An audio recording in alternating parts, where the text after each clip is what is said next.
Hello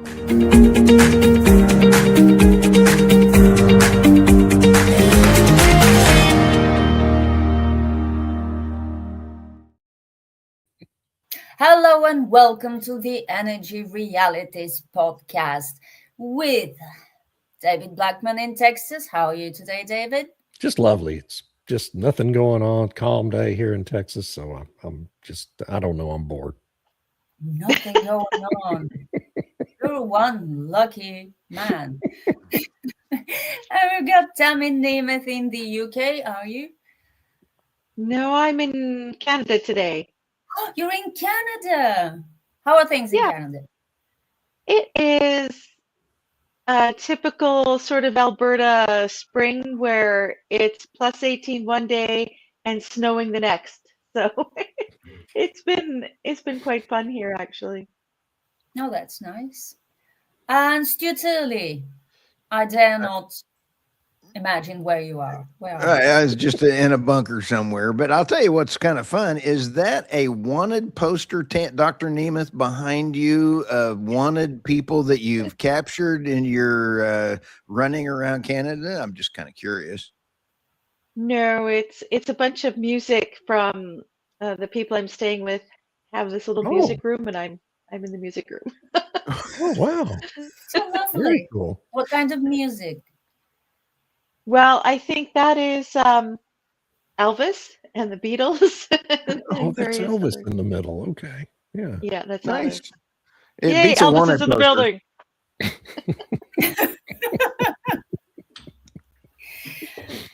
All right, so today we're going to talk about something that Stuart has called the global energy supply crisis. It features things like Saudi Aramco cutting volumes of crude oil to be delivered to Asian customers, about 11 more specifically, tankers carrying LNG initially to Europe, diverting to Asia because prices are higher in Asia. Europe selling gasoline to Asia, even though some European countries have started capping fuel sales, which is very interesting. Who wants to go first? How bad is it going to get? Who wants to go first? Well, I'll David. tell you, let's go ahead and give just a brief update here and let's take a look at the Strait of Hormuz. Let me bring to the stage the strait. And if you look at all the guppies lined up around here this morning, about 4, I was kind of watching these guys. There are 3 tankers that went rolling through the strait. This is an Indian LPG tanker that just passed through.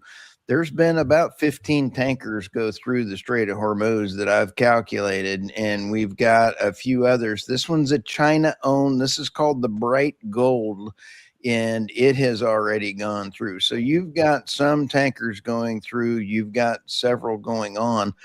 Let me roll over to Yanbu over here. This is where the other guppy pool is. That could almost be another Marvel movie, Deadpool or Guppy Pool. I'm not sure which. But let's go take a look at some of the tankers here. They're averaging out about 5 million barrels per day between the 2 different loading docks that they have here. And they've got quite an assembly of things. That looks like a little tender ship there waiting for orders. But all that's going on. And then, so just for our podcast listeners, we also have a map of the pipeline going across. And this was from Bloomberg, I believe. But Yeah. then the President Trump, he pleased to report. I love the way he notifies the world over the last 2 days. Good conversations. I'm glad that he's had good conversations. Based on that tenor and tone of these in-depth detail, I will delay bombing the Iranian power plants. And that is very important because let me back to the stage, the map. Let me just point out to our podcast listeners, this is a little bit of a very important point. And that is, we are now looking at Iran. And as you look at Iran, Iraq is right next over here. Where is Iraq? Just to the left of Iran. There you go. Iraq is right here. Thank you. And when you take a look at Iraq, Iraq gets 60% of their electricity from Iran. If Iran is bombed, how much oil goes out of Iraq? Because Iraq actually goes through over here.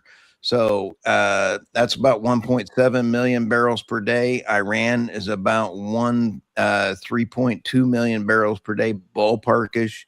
And there is nothing over at Carg Island loading, at least with transponders on. So anyway, just wanted to share all that. And then Thanks, Stu.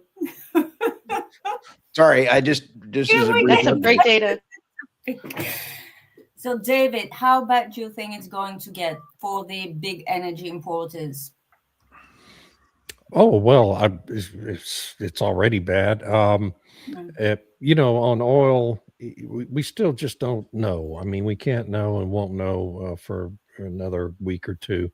The president's message today on Truth Social caused crude prices to drop immediately, and then they've risen again, and they'll probably drop again as people absorb the data and the implications of what this means, if anything. Natural gas is where the problem really is, and LNG with Cutter down. The United States can increase production to some extent immediately, but it's not that much. It's not 17% of the global market, that's for sure. We're going to have additional facilities come online later this year that will boost our capacity to send more cargoes to Europe and Asia. But this is going to be a long-term, years-long shortage of LNG on the market. Everyone needs to understand that. This is not something that Cheniere Energy is going to be able to solve in the coming weeks. With Qatar saying they're going to be down 3 to 5 years, that's just a major problem, especially for countries in Europe, I think, because the Asian countries have already shown they're willing to pay higher prices for the LNG cargoes. And it's going to be controversial for some of these countries with the global community, the globalists who continue to subscribe to the dogma of the global church of climate alarm, are going to scream bloody murder, because we're already seeing in Asia countries now going back to burning coal. They have all these dual use plants. They're not going to be able to get the LNG to power their economies with natural gas. Then they're going to go back to burning coal. And that means higher emissions. It means more apocalyptic statements coming from Antonio Guterres, our favorite circus clown at the UN. Fatih Birol may get a case of the vapors and issue a stern warning on it and at the IEA. And he's already demanded that we lower our speed limits back to 55 miles an hour in tribute to Jimmy Carter to conserve petroleum, which is just the biggest bunch of waste of time I've ever seen. And but I guess the point is just, it doesn't matter what President Trump posts on True Social. We've had these long-term structural impacts now from this conflict on both oil and LNG. And you've got the CEO of Saudi Aramco over the weekend saying, it's going to take us a year to repair their major refinery, whose name is slipping my mind now, that was hit by the Iranian drone.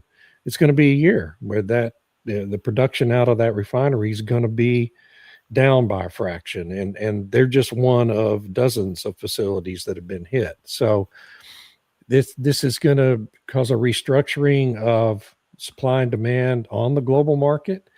Prior to February 28th, we had an oversupplied market coming out of this thing, assuming it does end fairly soon.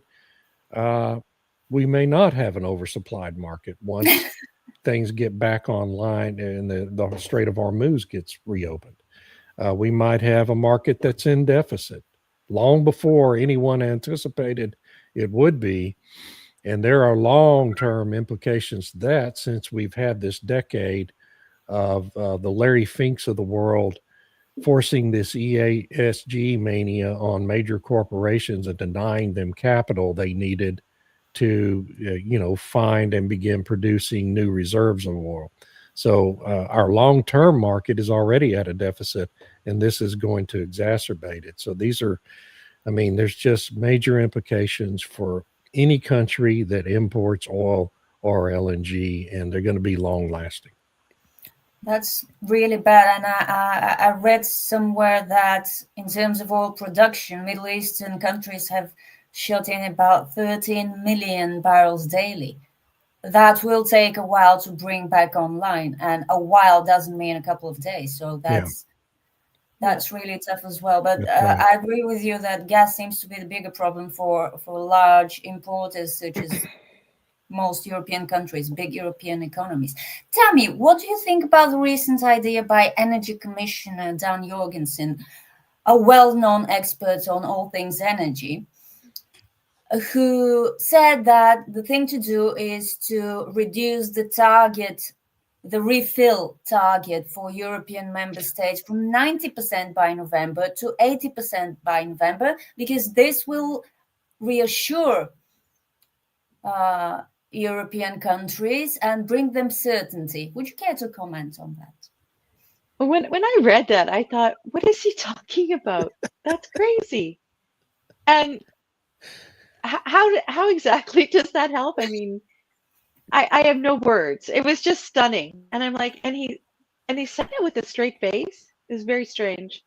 But I would add that first of all, I think it's a big irony that Asia's paying more for LNG because this is what the EU did in 2022, and Yes. after Nord Stream was blown up, they were going around paying the premium price and diverting supplies from Pakistan and various other countries that had these long-term contracts with Qatar and other producers who just were like, well, okay, we'll take force majeure and break the contract because Europe is offering so much more money. So it's kind of karma in a way that Asia is willing to pay more and the EU is kind of stuck. Then the other thing that I thought was really interesting is that some news organizations are reporting that Iran is basically extorting and ransoming tankers. So they're charging them $2 million to cross the strait. And I forget, they have a euphemism for it, where they're Passage escorting them, right? It's not a ransom. They're Not a escorting. ransom. Okay. Not a ransom. Definitely not a ransom. We're just escorting you. $2 million to cross. So this is how they also generate revenue, and how do you stop that? How are they getting paid? And then there's the whole banking thing, which I don't want to get into. And then the third thing I just wanted to point out is, I know a lot of people are upset about what the IEA is putting out there, saying, don't drive so much, carpool, work from home, all these different kind of measures. But to be fair to the IEA, and which is hard, but this is what they were it's what they were set up for. This is one of their main things, that when they were formed in 1974, that it was about coming up with some form of collective or broad framework for when there's a crisis, so that countries don't start competing with one another and being focusing only on their own individual nation, the consuming countries, but rather they're cooperating, working together, all following the same kind of framework to reduce demand to alleviate the crisis. So this is nothing really new. If you go back to the recommendations they made in the 1979 oil crisis with the Iranian Revolution, very similar. People couldn't work from home back then, but a lot of the mechanisms and recommendations are pretty much the same. And they're also extremely similar to the 2022 recommendations. So this is kind of what the IEA was really set up for, and people get upset. Oh, Fatty Barrel's telling you shouldn't drive your car and all this. Well, wait until they start doing like they did in the 70s in Europe, where if your license plate is this an odd number, you don't drive, but if it's an even number, you can drive That's today. also among the suggestions, by the Yes. way. Right. Yes. Right. But So isn't this really a no-brainer? I mean, it happens naturally. If you need to spend half your paycheck to fill your car's tank, you wouldn't be driving your car so much. You would be driving it as carefully as possible, and as well, not as slowly as possible, but you know, that sweet spot. You wouldn't be speeding a lot. I mean, it's not just nothing new. It's nothing that all of us don't know. you're right, but I think governments like to put it out there to show they're doing something and to exhibit leadership, yeah. right? Yeah, I agree. So, I agree. so, Doesn't so it's really like, sound okay, like leadership. right. Okay. So in Calgary right now, where I am, they're replacing and fixing the water lines because the previous mayor let it all just kind of run down and everything else. And there was a huge water crisis a couple of years ago when the big water feeder broke. And so they're now replacing everything. And there's these relentless messages. Please don't use water. Do your part. Oh, there was a spike on Sunday. I don't know who's using too much water. Everybody needs to, do their part and cooperate and everything. And it's relentless. It's on the radio, it's on the television. There's little billboards up saying, preserve your water. So people know they're fixing the water lines and they're doing their best naturally. But they have this constant reminder for governments. I don't know, is it nanny state? Is that part of it? Is it that they want to demonstrate leadership? I'm not sure, but it's almost reflexive Sounds for annoying. governments. Yeah, it's annoying. But now it's with energy, right? You shouldn't be driving your car so much. And then there's the whole we need to reduce taxes. So I was actually kind of surprised that some of the European countries want to reduce the insane sales taxes and whatnot that's on the price of petrol at the station. So yeah, But it's others are interesting how talking about government. windfall taxes Oh my gosh, yeah, for again, the energy industry. Yeah, again. yeah. So in the UK, I don't know if you saw that clip where there was the head of an energy company, and they don't deal in natural gas or whatever, but he said, I used to work for these companies. He said it's extremely cyclical. Sometimes you get this boom. It's like, wow, we have lots of money, and then you hit this trough and you're losing money. And you need those good times to balance out those bad times. But every time there's a good time, the governments take the difference so that the companies don't make very much. And when it's a bad time, governments do nothing. So it's Right. like the companies are always absorbing the bad stuff and never Yes. benefiting from the good stuff. So he made some really good points. And I think the British journalist really didn't want to hear that because their windfall tax is already 80%. He's like 4/5 Holy of what a smokes. company makes goes to the government. And it Why has are since these companies 2022. why are these companies still operating in the UK? How do they make They're ends phasing out. meet? They're phasing out. Yeah. So Mm. Make space for more wind turbines. apparently, and solar panels on every house. Yeah, in maybe the on UK. decommissioned platforms in the North Sea. That would be a great idea. Yeah. I'm not picturing it. It's so funny. And now the Bureau has said that the IEA will release even more barrels on top of those 400 million if need be. When? Well, don't rush it. I mean, he really doesn't know how to manage panic and anxiety. No, seriously. He could have waited a week or two before he made that pledge. Yeah. But now I'm starting to get worried about shortages because he's ready to release even more barrels. I agree. Yeah, that was I odd agree. timing.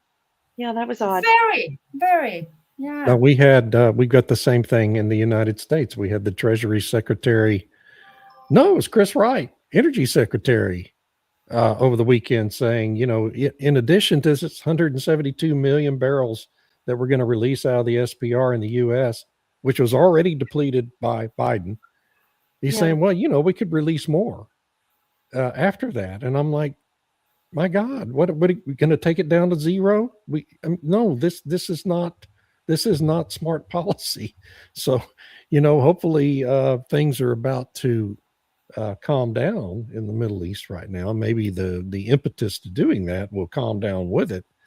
But going back to one thing, was it Tammy or Irina said that governments, like to do these things to show they're doing something, they're taking action. That's always the most dangerous motivation by any politician, to show that I'm doing something, because generally what they're doing is stupid and counterproductive. And we see it, particularly where energy is concerned. I mean, it's almost never a good thing what they decide to do to show that they're proactive. Anyway. MD Bone. Middle East isn't the only place oil comes from, and MD, that is an outstanding point. And when you sit back and take a look, though, even out of the Middle East, you take a look at the outlets that are going around the Strait of Hormuz. Even though 20% of the world's oil goes through that strait, 5 million barrels per day went this way, 1.2 million barrels went this way, 1.7 mineral barrels went that way. So it's actually not, you start looking at that, it's now coming back down. And this person, I'm not sure who you are. I hope not. It's been 24 days, dude. Calm down. I'm hoping that this thing ends quickly. So, and holy smokes. My favorite is this one. We get this almost every week. What is this channel about? Well, normally, we talk about Dungeons and Dragons and things like that, but we decided to talk about energy today. To MD Bones' point, it's true. Middle East isn't the only place oil comes from, but it's the place where a lot of oil comes from. Yeah. And when that oil is gone and the gas that comes from the Middle East is gone, we have something we call a shortage, and we hate it, because whatever the net zero crowd has been doing in the past 20 years, we have not brought down our consumption of oil and gas. And a fifth of that comes from the Middle East. So without it, and that's without even mentioning that different grades of crude oil do not work with all refineries. For example, when we sanctioned, the EU, and the US, thank you, USA, sanctioned Lukoil. I'm not happy about this. We had to start importing crude from Kazakhstan and Azerbaijan because they have comparable grades.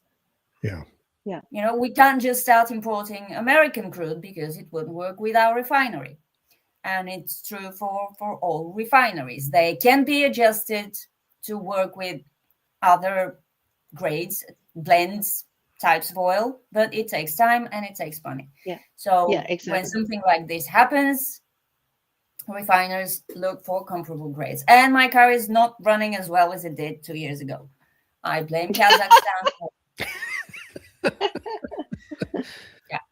When that happens to me in the United States, I blame ethanol, the ethanol content, and for damaging my car's engine. Anyway, Stu, I interrupted you. Sorry. I just blame my wife because she's a horrible driver. But let me go ahead and bring to this. I love my wife, by the way. She's a wonderful, dear lady. I hope she doesn't watch this show, man. You're in trouble. She does not. She's a very intelligent lady that does not watch my podcast.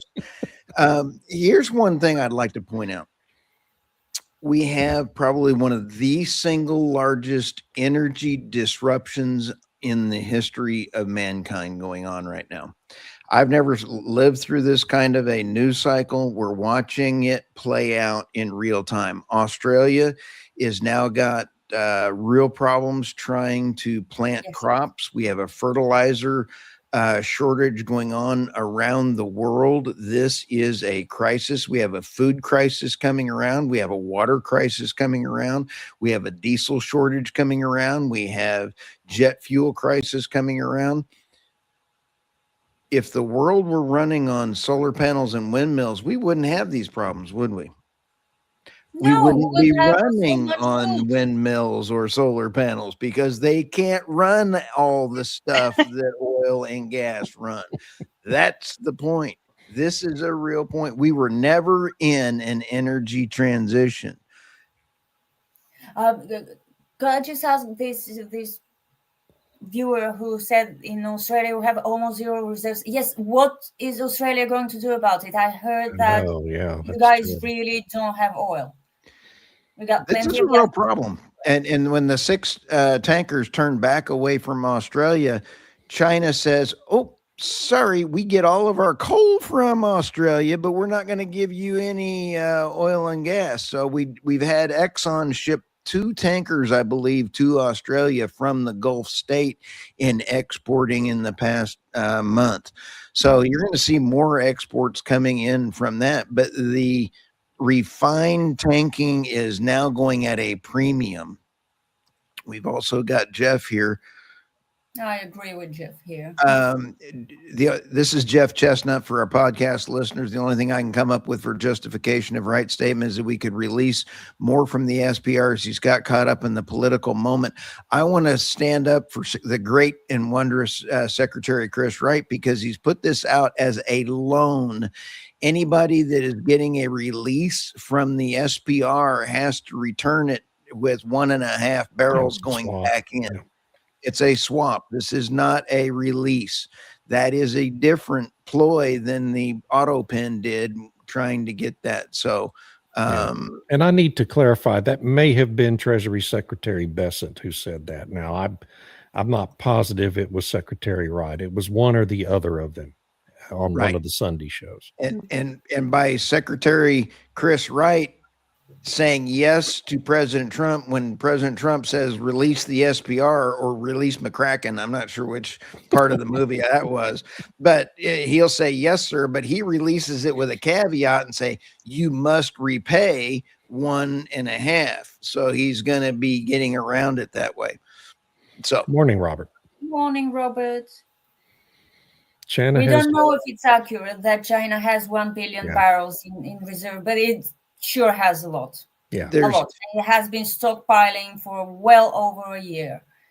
So there's 2 different reserves. They know how to do energy security. China has 2 different reserves, one for commercial and one for strategic.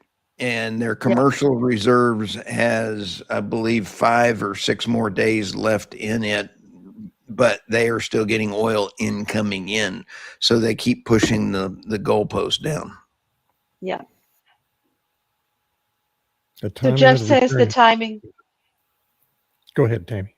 The timing of the return is critical, as when we draw down the SPR, there can be damage to the storage cavern with extended evacuation, which is what happened under Biden. So, yeah. And they're still, repairing those damaged caverns. So, you don't want to damage more of them. Yeah. Nobody thinks Brunei how complicated all this is. Anybody know who Brunei sells oil to? No idea. I don't know. But I'm sure Tammy will check it. I believe that's Governor Newsom's hair salon. It's the Brill Cream Brunelli? oil. Isn't that Governor Newsom's hair salon, Brunelli? That was a joke. Hair gel, grease, I get oil. it. We get it. Okay, sorry. It's really bad when you have to explain. It's Monday morning, folks. I've already been up early, so just bear with me.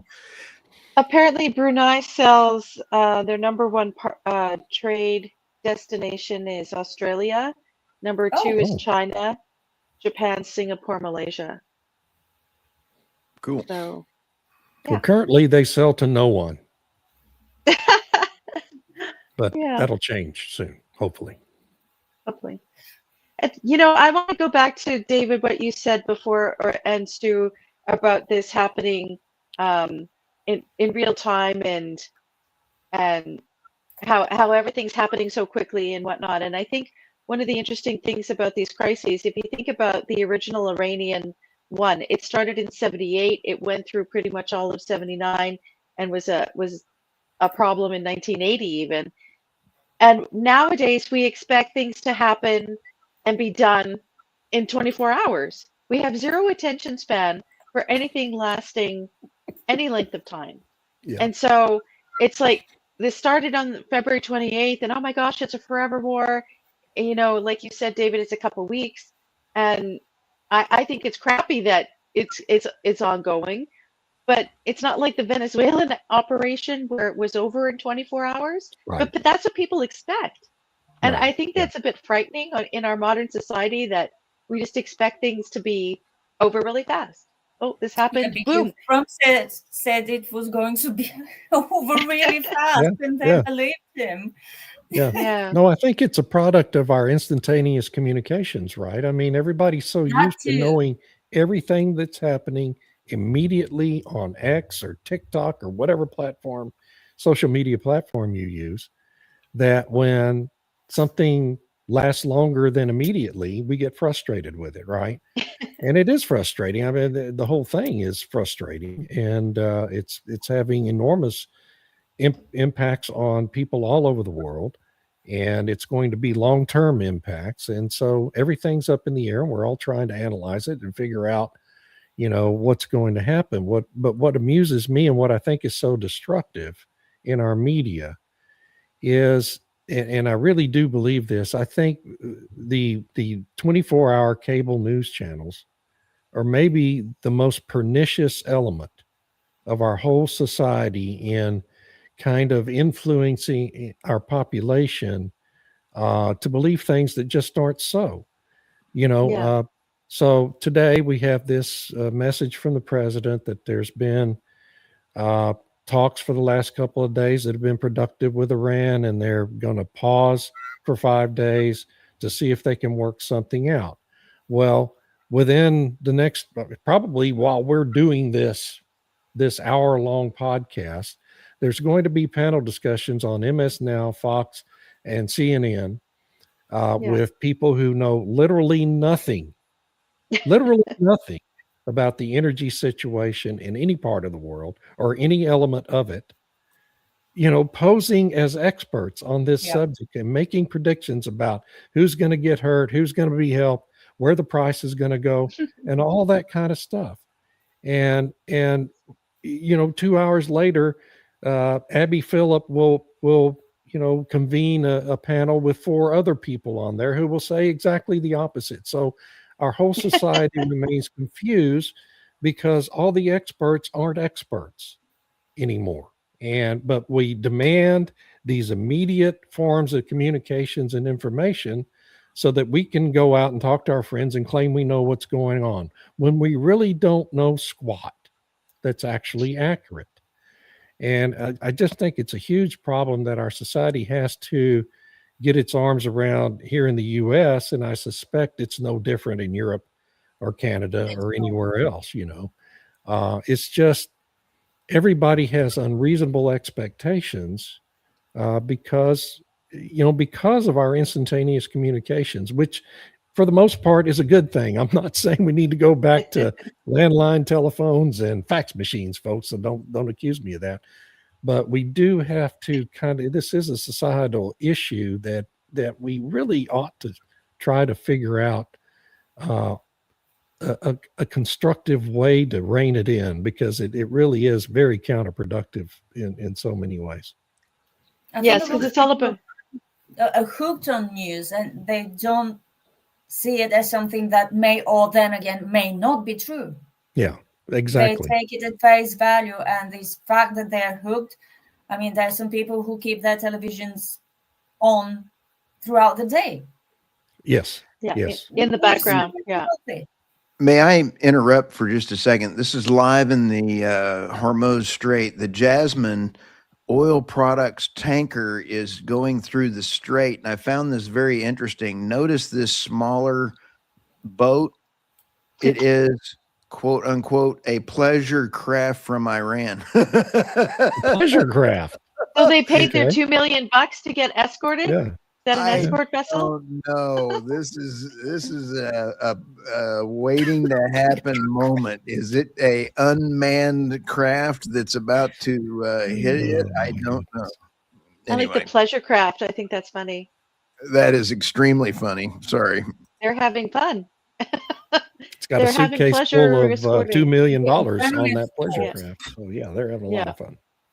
That website is marinetraffic.com. Shout out to them, marinetraffic.com. They're amazing. There was a question up there from Mike where he was asking how much refined yeah. products you get from a barrel of oil. 44 to 45 gallons of petroleum products from a barrel of crude oil. So there's 40 out of, I'm not sure how, but a single 42-gallon barrel will produce 44 to 45 gallons of petroleum products. And that's from The magic of petroleum refining. That's right. The increase in volume is known as refinery gain, and this is data from the U.S. Energy Information Administration. How interesting is that? Because the barrel itself only has 32 gallons, right? Or 30. It says 42. 42, yeah. 42, yes. Yeah. God, Yeah. I'm sorry. Yeah, because the refining makes the product less dense than the original, because you're So it making expands. it so then it fills more. How about that? Yeah, but Great what question, do you think Mike. is yeah, thanks to that. What do you think is the biggest crisis? Because I think the biggest crisis is the one with fertilizer shortages. I was Because going to say the same thing. Yeah. food. Yeah. The It's- So food. North America is well positioned. We have a lot of fertilizers, all of them, and Good. I think what Canadians are facing, because we're the largest potash producer in the world at potassium and whatnot, and they're like, why do we have to pay so much more when we have it here? It's like when everything's not a crisis, everyone's happy to sell on the global market and have the global price. But the minute there's a crisis and it increases that global price, the people who produce it get angry because they figure, why should we have to pay more when we have it? Instead of, well, it's a global price. You have to, that's just the way it is. So Yeah, but I do hope you keep more of it at home for your local farmers. I don't know. It's so expensive. I know farmers who, if they didn't purchase their fertilizer last fall, won't be able to afford to do it this spring. It's just way too much. It's too expensive. That's bad. Right. So shortages of food. Yeah. This is when the government must intervene in a productive way, as opposed to what David accurately observed was largely unproductive intervention. Food is the only thing they really have to intervene about. Buy the fertilizer that farmers need. I mean, people will need food, and locally produced food would be cheaper than imported food when you have Brent crude at over 103 last I checked, about 15 minutes ago. In California, we have a government that's interceding in all the local farmers and stealing their water so that they can go in and then claim the water to refill for their reserves and their fish, putting almost all of the farmers out of business in California, which is one of the most biggest areas of food growth in the United States. This is a huge crisis. Yeah.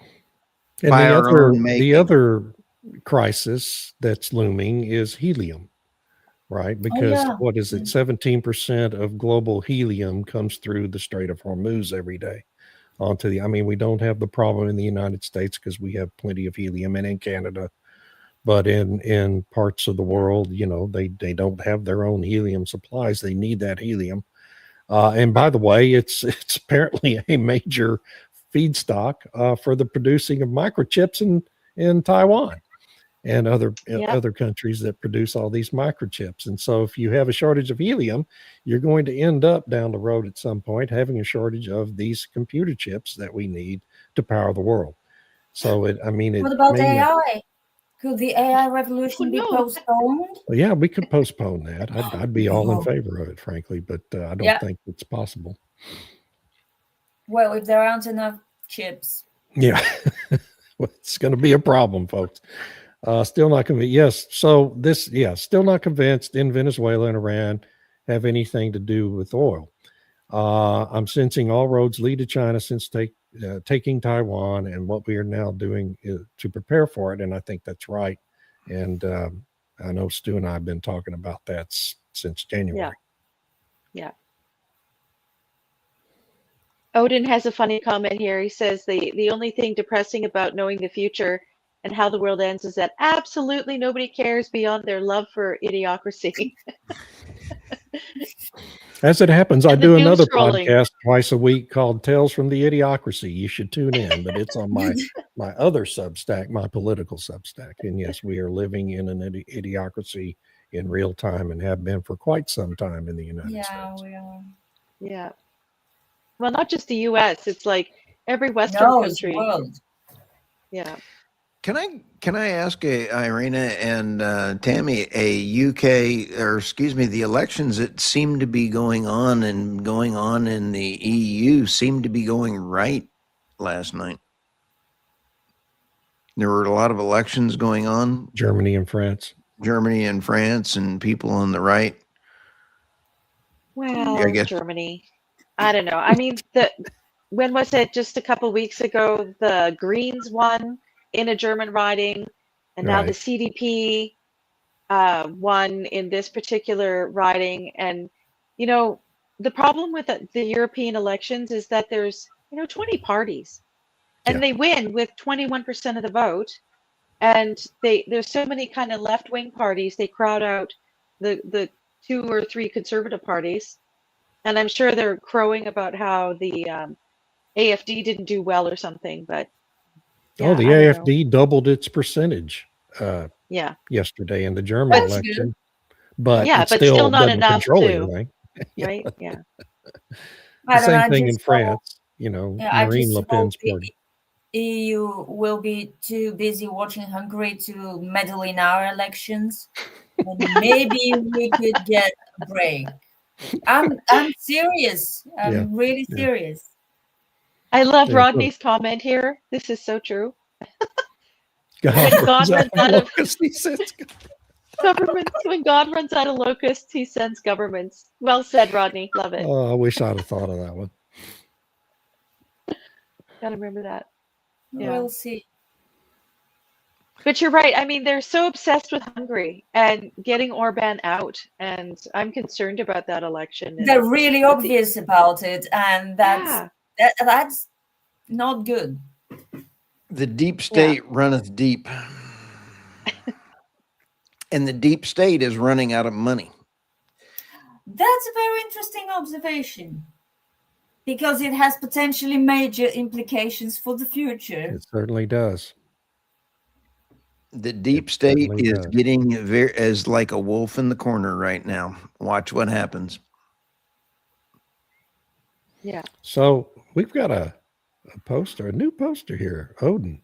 Americans are the type of people that grow marijuana indoors just to complain about power outages or fires created by them, along with dead firemen and freezing elderly.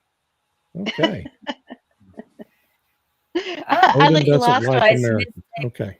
Well, good. You have He to put the follows last one on up there. with a very good one here. Civilization ended when the handkerchief went away.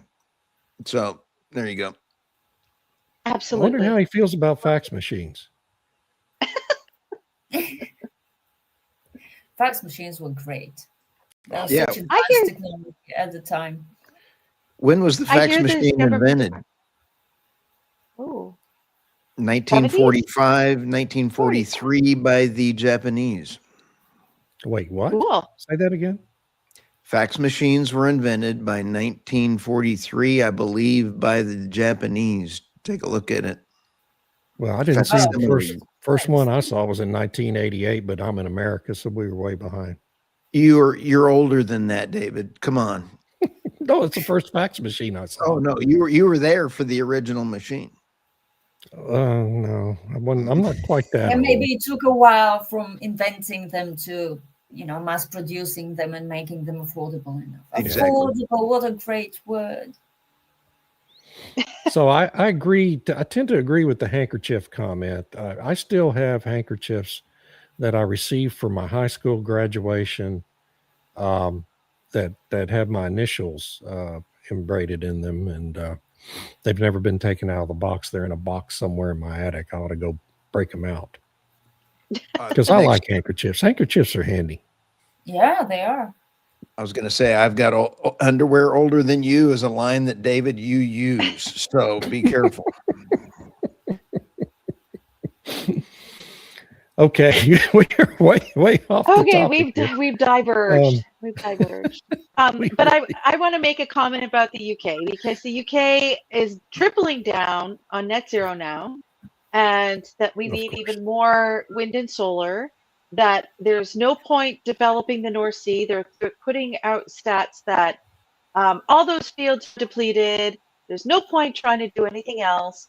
And Catherine Porter has been relentless, pushing back on X whenever they make these stupid comments about, like, you know, there's a political boundary of jurisdiction in the North Sea between Norway and the UK. And it's just a political boundary because the fields are still, you know, it doesn't just end, because they've developed these really big fields on the Norwegian side, which clearly go over to the UK side.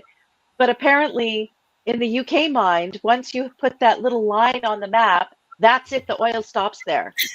So there's no oil left in the North Sea. And you know, Catherine Porter's like, come on, you guys. But the propaganda gets out there, and that's the messaging. I would like to give Liz Truss a shout out. She was the former prime minister of the UK. I had the opportunity to interview her, and she delightfully said that the United States would have never had the neglect by Herr Starmer if she was in there, and she would want to have already had a trade agreement. I can see why she was run out immediately by the deep state in the UK. She was very upfront, and I just want to give her a shout out. Hopefully she can get back into power and have people listen to her, because she was a breath of fresh air on the interview. The UK wasn't the only country, though, that's tripling down. I mean, the European central authorities are also tripling down on more wind and solar, because now is the time. It's actually the new refrain. Now is the time to get off fossil fuels. Again. Which tells you how knowledgeable these people are. Well, we had Dan Jorgensen as example. So yeah. Well, I mean, they made the same case in 2022, right? When Russia invaded Ukraine. Absolutely. And it was, now is the time. This is, and they did their best, and it didn't work. They blew up those pipelines to get off, you know. I mean, you know, Putin lost his Nord Stream lines to America, probably. It's probably our guys that did that. And aren't they still determined to have no Russian oil and gas in 2027? Yes, while buying every single cargo that Novatek produced in February. Oh my God. They really think that they can, you know, gobble up all the Russian gas they can get their hands on until, you know, they shut the door, bar it, and lock it. And then where are they going to get the gas from? Seeing as it really looks like the tightness, well, maybe not a shortage later in the year if the war ends, but tightness of supply. Where is it going to come from? By the way, Woodside, was it, or Santos, just shelved a new LNG project, a very big LNG project. Barroso, I think it was called. I just saw the headline. Oh, I didn't see that yet. Okay. Sorry. Yeah. Wow. That seems counterintuitive, doesn't it? I've seen that. It's actually a pretty cool one. I want to put this one up here. Stand behind your country. You quit being a wimp. Yes, Texas is a country, and yes, I stand behind my country. He's probably talking to me. Addressed to you. Maybe it was to one of us. I don't know. Which country is it? But yeah, it's going to be interesting. Even if the fighting and the bombing stops this week, it is going to be interesting for a much longer time. I wonder when they'll start talking about the glut again, though. What I'm trying to calculate. What I'm trying to calculate is the amount of if everybody remembers the old Wendy's commercials, "Where's the beef?" and you see these old ladies flying around in the back of the car, it's kind of an American joke when they're wheeling along like this and she's screaming, "Where's the beef?" Because that was an advertising commercial. I'm going to say, where was the glut? I've always said there's not a glut, and it only took 4 days, and now we have no oil glut. So what I'm trying to calculate is how much has actually been pulled off. And Irina rightfully pointed this out as the right question. How much has been shut in, and how much of it will come back online? So that is a tough calculation I'm working on right now. And it's actually really going to be interesting to see. We are not going to be in an oil glut for a very long time coming out of this. Yeah, sorry, this viewer, Colette, it's not a new one. Barossa is not a new one, but they're shutting it down for several weeks. I just checked. It's not new. It's an operating. It's a flagship LNG. But sorry, there are so many. Yeah. It's confusing occasionally. So they're shutting it down for several weeks. A plant shutdown. Okay, it's 3.7 million tons per year. So there goes more supply. So to go to sort of what Stu was saying there about the glut, whatever they were saying, is gone. But what I sense what the EU is going to do is that they'll say you don't need to invest anymore in oil and gas because demand is going to shift now. People are going to get used to not having the fuel, and they'll make alternatives, and everything will be okay. So you don't need to do any more investment in developing oil and gas. And maybe you shouldn't even fix those refineries or whatever, because people are going to have adapted and moved on. That's And so right. But You're we so haven't, right. and we've seen this repeatedly. I We know. can't adapt. Yeah, I know. I'm commenting on their words because I'm sure they will say this. Yes, absolutely they will. I mean, that'll be Fadi Birol's next report. After witnessing the failure of this narrative over the past 5 years. Yeah, we'll just go through the whole cycle again. Yeah, and right back in oil again. They will discover with amazement that expensive oil and gas also makes panels and turbines more expensive, and they'll start talking about supply chain disruptions again, and it's really so exhausting. And they'll blame it on something else. It won't be the increased cost of the oil and gas to make the turbines and solar panels. They'll have some other excuse on why it's more expensive, and I'm sure it'll be our fault. Well, they could blame oil and gas prices, and then blame us for being hooked on oil and gas prices or something like this. They have done it before. They'll do it again. The good thing is, I think a lot fewer people today would believe them than would have believed them, and probably did believe them 5 years ago. So that's good.